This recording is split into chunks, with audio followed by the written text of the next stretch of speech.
Bibiliya yera itangiriro igice cya 34 Shekemu akinda Dina umukobwa wa Yakobo. Dina umukobwa wa Leya uwo yabyaranye na Yakobo arasohoka ajya kugenderera abakobwa bo muri icyo gihugu. Shekemu mwene Hamori umuhivi umutware mukuru w'icyo gihugu aramubona, aramwenda, aryamana nawe, aramukinda, amarira umutima kuri Dina umukobwa wa Yakobo, aramukunda, amubwira neza. Shekemu abwira se Hamori ati nsabiriye umukobwa. Yakobo yumva yuko Shekemu yononnye Dina umukobwa we, abahungu be bari mu matungo mu rwuri. Yakobo araceceka ageza aho baziye. Hamori se wa Shekemu aragenda ngo ajye kujya inama na Yakobo. Bene Yakobo babyumvise bava mu rwuri barataha. Barababara kandi bararakara cyane kuko yakoreye ikizira mu Bisiraheli, aricyo kuryamana n'umukobwa wa Yakobo bidakwiriye gukorwa.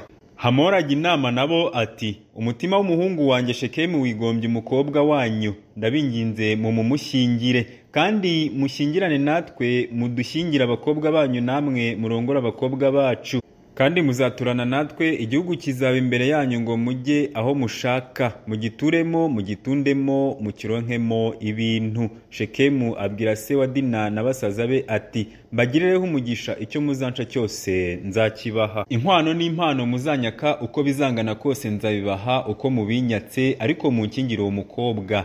Basaza ba Dina bicisha Shekemu nabe uburiganya. Bene Yakobo basubizanya uburiganya Shekemu na Hamori se kuko yononnye Dina mushiki wabo. Baramubwira bati ntitwabasha gushyingira mushiki wacu umuntu utakebwe, kuko ibyo byadutera isoni. Icyatuma twemera ibyo ni kimwe gusa, ko muba nkatwe ngo mugabo wese wo muri mwe akebwe, niho tuzabashyingira abakobwa bacu, tukarongora abakobwa banyu, tugaturana, tukaba ubwoko bumwe. Ariko nimutatwumvira ngo mukebwe, tuzajyana umukobwa wacu twigendere. Amagambo yabo anezeza Hamori na Shekemu mwene Hamori. Uwo muhungu ntiyatindiganya kubikora kuko yanezererwaga umukobwa wa Yakobo, kandi Shekemu yari afite icyubahiro kiruta icy'ab'inzu ya se bose. Hamori na Shekemu umuhungu we bajya mu marembo y'umudugudu wabo, bajya inama n'abagabo bo mu mudugudu bati abo bantu ntibashaka kurwana natwe, nuko bature mu gihugu bagitundemo, kuko igihugu ari kigari bakagikwirwamo.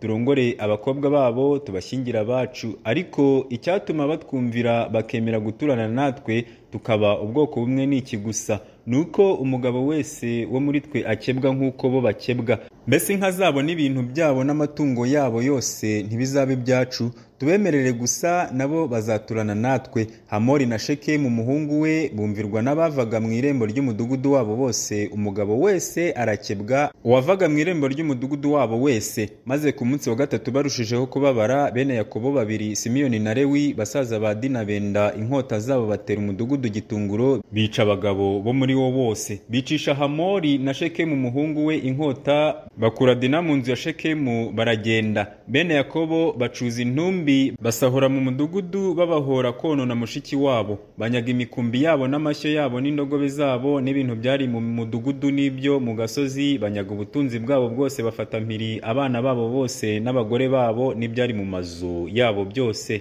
Maze Yakobo abwira Simiyoni na Lewi ati mumpagaritse umutima kuko mutumye nangwa urunuka na bene igihugu, Abanyakanani n'Abaferizi, kandi umubare wacu ari muke. Bazaterana bose bantere, nanjye nzarimbukana n'inzu yanjye. Baramubaza bati birakwiye ko agirira mushiki wacu atyo nk'aho yari maraya?